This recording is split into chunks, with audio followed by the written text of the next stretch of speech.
A big part of the future for sustainability in the cosmetics industry involves upcycled ingredients. When you think about it, it makes so much sense to reuse ingredients that would otherwise be classified as waste and then incorporate them into our beauty products. Now, we've covered our definition of circular beauty previously here on this podcast, episode 66, in case you want to go and listen to it again.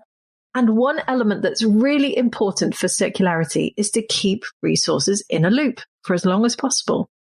Now, that's achievable when it comes to beauty packaging, but how does that work when it comes to ingredients that are grown or synthesized and then used in formulations that are applied to our body, or leftover beauty products that are then flushed down the drain?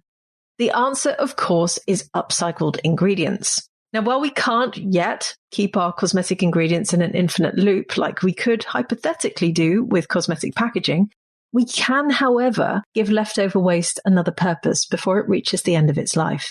Now, last week here on the podcast, I interviewed Geoff Chapin, the CEO of Carbonwave, which is a fascinating ingredients manufacturer in the US who use Sargassum seaweed, which is generally viewed as nuisance or waste, to create innovative cosmetic ingredients such as emulsifiers. And they produce a whole range of other consumer products as well. So in this week's episode, we're going to look at 3 different upcycling techniques, and I'm going to tell you a bit about what's happening in the beauty industry when it comes to reusing waste.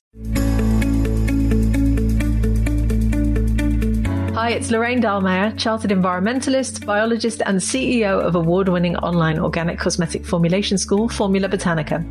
I host the Green Beauty Conversations podcast, and these are my Green Beauty opinions, in which I share my takeaways from the podcast interview we released last week, as well as setting you a challenge to make the green beauty sector a better place.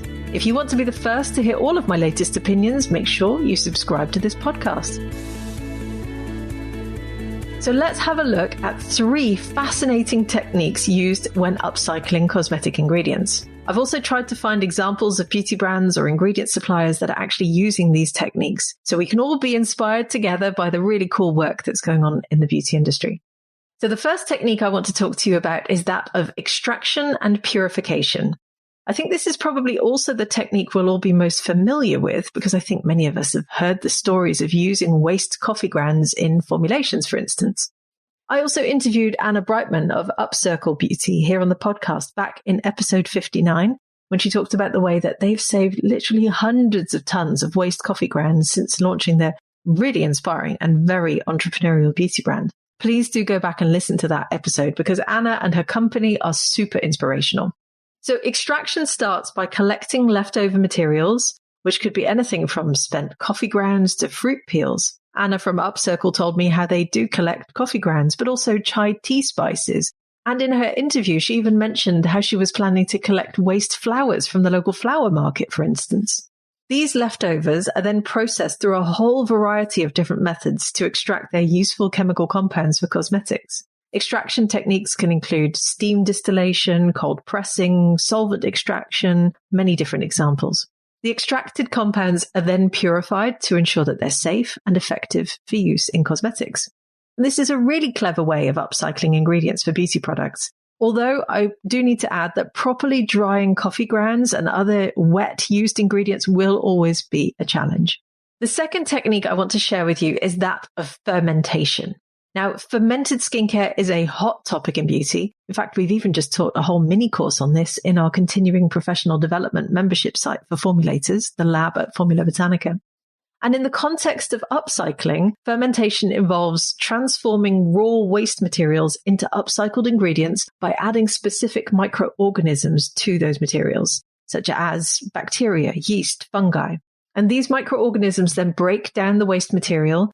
And in the process of doing so, they break down complex molecules into simpler ones, sometimes also enhancing the nutrient content of ingredients or even producing new beneficial chemical compounds. This process can take anywhere from a few hours to several days, depending on the type of microorganism and the conditions of fermentation. So the chemical compounds that this process of fermentation yields are then further extracted and purified and added into our amazing formulations. And there are some ties with biotech here too, which is also achieved through fermentation. In fact, I've done a couple of interviews on biotech beauty here on the podcast previously. So please do go back and listen to episodes 121 as well as 131 in which I interviewed biotech experts to learn more. It was really fascinating to hear about a future where synthetic biology or biotechnology could potentially even grow our cosmetics for us. So ingredients that are produced through fermentation are called bioferments.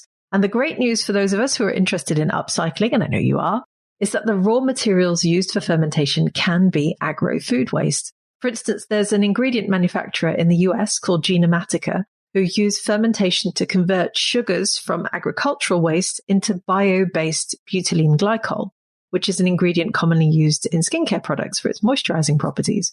What a cool way to use waste materials, right? Really innovative.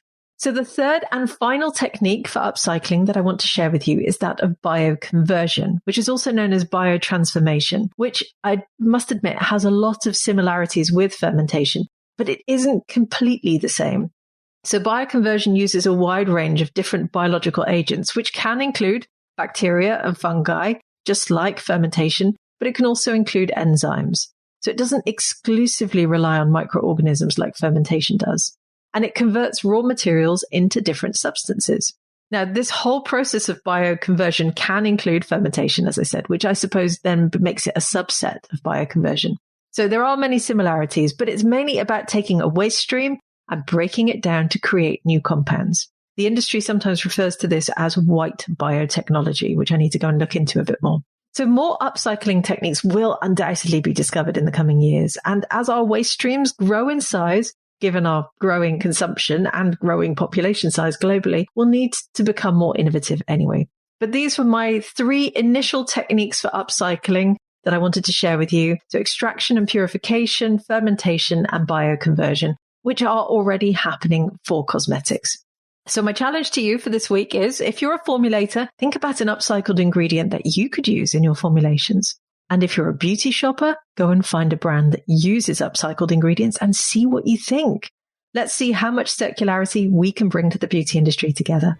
Thank you for listening to my Green Beauty Opinions. Remember to visit the Formula Botanica website at formulabotanica.com to try our free online formulation course. And if you haven't subscribed yet to the Green Beauty Conversations podcast, please make sure you do so now in your favorite podcast app. Leave me a 5-star review if you enjoy the conversations I host, and I'll be back soon with my next episode.